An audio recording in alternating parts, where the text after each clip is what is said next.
Hello guys, আমি অনি এখন দাঁড়িয়ে রয়েছে আমাদের চাঁদপাড়া মিলনসংঘ মাঠে। চাঁদপাড়া মিলনসংঘ মাঠে অনুষ্ঠিত হচ্ছে বসন্ত উৎসব। গাইজ, আমাদের এই বসন্ত উৎসবে প্রচুর মানুষের সমাগম হয়।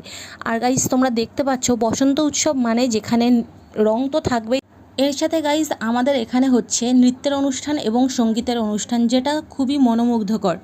তো গাইজ, নেক্সট ইয়ার তোমরা অবশ্যই চলে এসো আমাদের বসন্ত উৎসবে। গাইজ, এখানে আসলে শুধুমাত্র যে তোমরা অনুষ্ঠান দেখবে, মানে অনুষ্ঠান দেখার সাথে সাথে তোমাদের এখানে বিভিন্ন খাবারের দোকান এখানে বসেছে, যেখান থেকে তোমরা খাবারগুলো নিতে পারবে।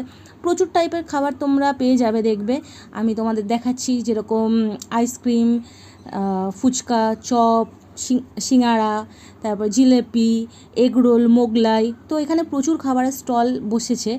যারা আমার মতন ফুডি আছো তারা তো খাবারের বিভিন্ন রকম খাবারের স্বাদ নিতে পারবে, তার সঙ্গে সঙ্গে সুন্দর একটা অনুষ্ঠানও দেখতে পারবে। তো গাইজ, দেরি না করে নেক্সট ইয়ার অবশ্যই এসো আমাদের চাঁদপাড়াতে। আর গাইজ, এখানে বাচ্চাদের জন্য বেশ কিছু নাগরদোলনা এসেছিলো, তো বাচ্চারা তো ফাটিয়ে আনন্দ করেছে, তোমরা দেখতেই পাচ্ছ, সব লম্ফঝম্প করছে। খুব খুব আনন্দ করেছি আমরা আমাদের বসন্ত উৎসবে।